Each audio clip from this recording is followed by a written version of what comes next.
Assalamualaikum warahmatullahi wabarakatuh. Pernahkah teman-teman semuanya mendengar atau membaca statement bahwa meminjam uang di pinjaman online itu tanpa KTP?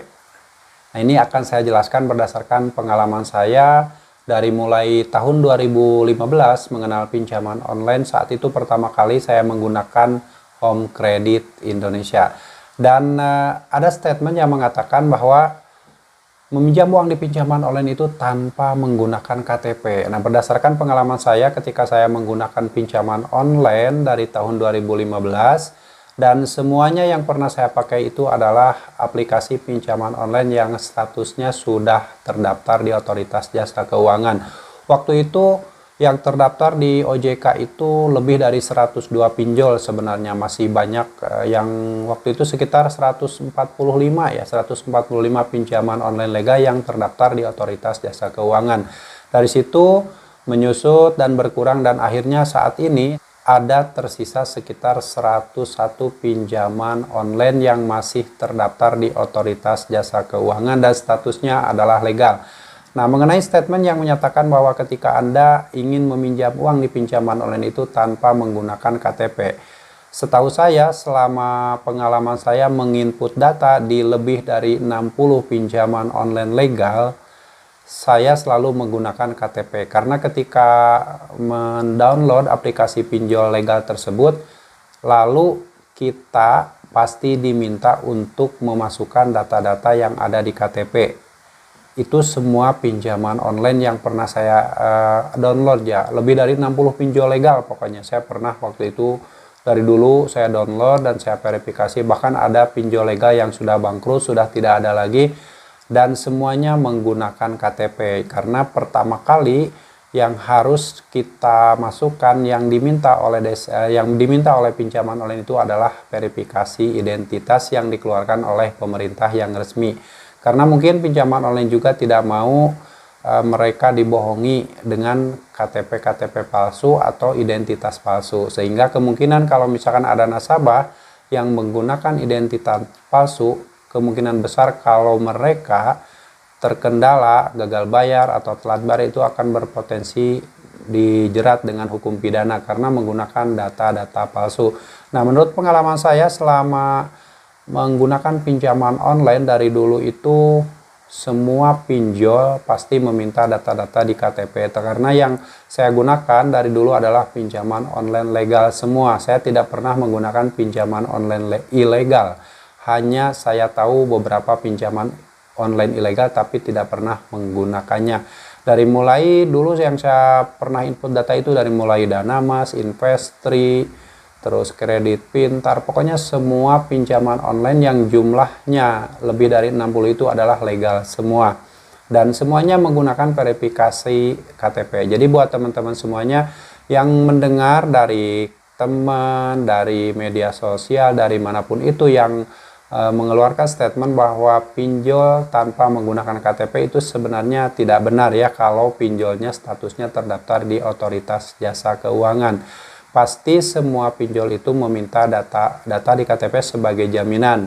Nah, untuk tambahannya adalah data-data seperti nomor rekening, riwayat pekerjaan, atau data-data identitas lain yang dikeluarkan oleh pemerintah seperti surat izin mengemudi ataupun kartu keluarga. Itu biasanya diminta oleh pinjaman online, terutama pinjaman online yang statusnya terdaftar di Otoritas Jasa Keuangan. Jadi kalau teman-teman ada yang menawarkan pinjaman dengan tanpa verifikasi KTP, hati-hati karena itu terindikasi penipuan.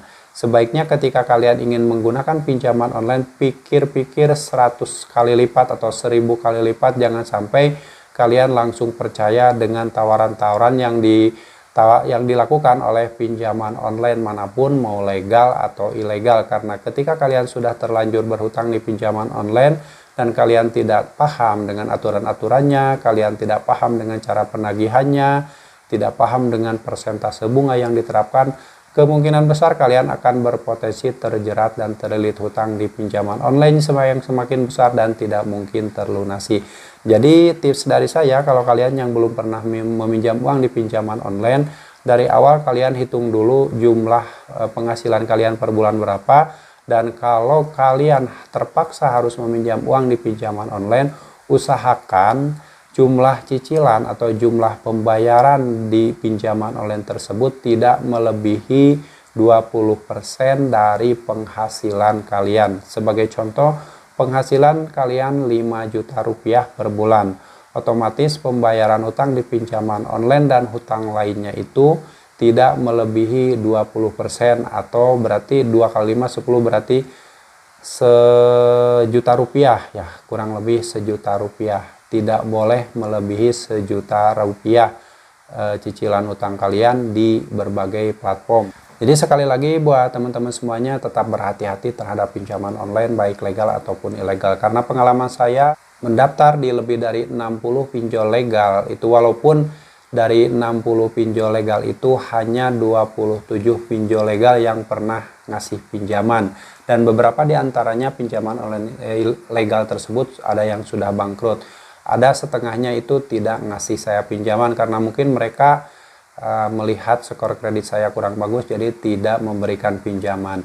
Dan ada juga pinjaman online yang tidak memberikan pinjaman, tapi dia mengarahkan beberapa pinjaman online yang lain. Jadi yang dia merekomendasikan pinjaman online yang lain agar saya bisa meminjam di pinjol tersebut. Tapi saya tidak pernah melakukannya karena setiap saya ingin meminjam uang di pinjaman online tersebut, saya selalu ngecek dulu legalitasnya, apakah sudah terdaftar di OJK atau belum. Jadi tidak pernah saya menggunakan pinjaman online ilegal. Walaupun ketika pertama kali saya menginput data di pinjaman online yang legal itu, dalam waktu seminggu itu banyak sekali tawaran-tawaran dari pinjaman online ilegal. Walaupun itu hanya bersifat menawarkan pinjaman melalui SMS. Itu setiap hari ada puluhan SMS yang menawarkan berupa link, dan di situ saya tidak pernah memakainya, saya blokir langsung karena saya tahu itu tidak terdaftar di Otoritas Jasa Keuangan. Tetapi buat teman-teman semuanya yang saat ini belum pernah meminjam uang di pinjaman online, kalian jangan berpatokan apakah pinjol ini legal atau ilegal, karena menurut saya, menurut pengalaman saya dari tahun 2015, meminjam uang di pinjaman online legal atau ilegal itu sama saja. Kenapa saya bilang sama saja? Karena persentase bunga di pinjaman online legal juga itu cukup tinggi, yaitu 0,4% per hari. Itu persentase bunga. Tapi ada biaya lain yang dibebankan kepada calon nasabahnya, yaitu ada biaya layanan, biaya asuransi, ada juga biaya-biaya lain. Bahkan ada nasabah di pinjaman online yang ketika meminjam uang sejumlah 1 juta rupiah, yang dicairkan itu hanya 720.000, lalu dalam waktu 14 hari harus mengembalikan 1.140.000. Ini sangat besar sekali potongannya. Dan apakah hal ini diketahui oleh Asosiasi Fintech Beneran Indonesia ataupun OJK? Menurut saya hal ini tidak diketahui, karena mungkin OJK hanya mengetahui dan menerapkan bahwa aturan bunga di pinjaman online itu 0,4% per harinya, tanpa mereka mencoba menyamar menjadi nasabah pinjaman online legal, lalu survei dan tidak dibayarkan. Apakah mereka tahu penagihannya seperti apa, persentase bunganya seperti apa? Jadi buat teman-teman semuanya yang saat ini belum pernah mengenal pinjaman online, sebaiknya dari awal berhati-hati saja. Kalau bisa jangan pernah meminjam uang di pinjaman online, karena pinjaman online itu konsepnya di awal itu memang membantu ketika kita membutuhkan, tapi ujung-ujungnya akan menjerat dengan bunga-bunga yang tanpa kalian sadari sedikit-sedikit ada yang bertambah.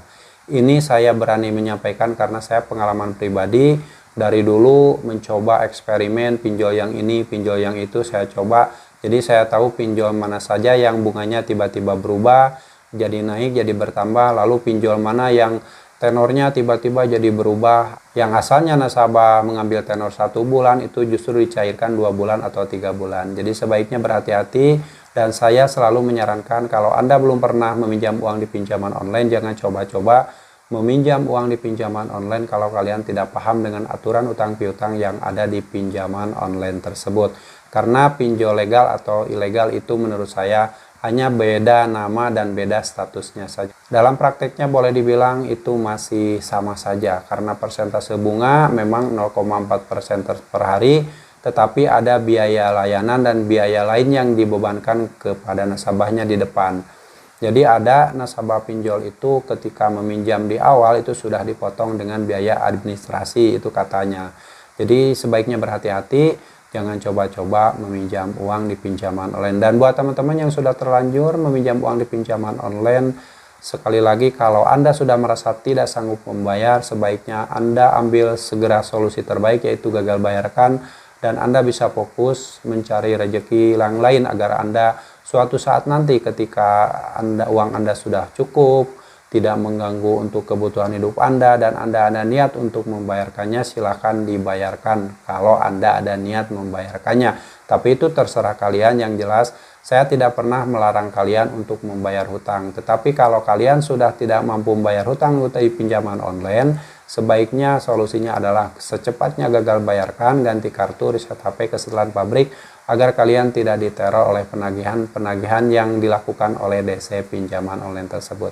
Semoga seri ini bermanfaat dan tetap berhati-hati terhadap pinjaman online.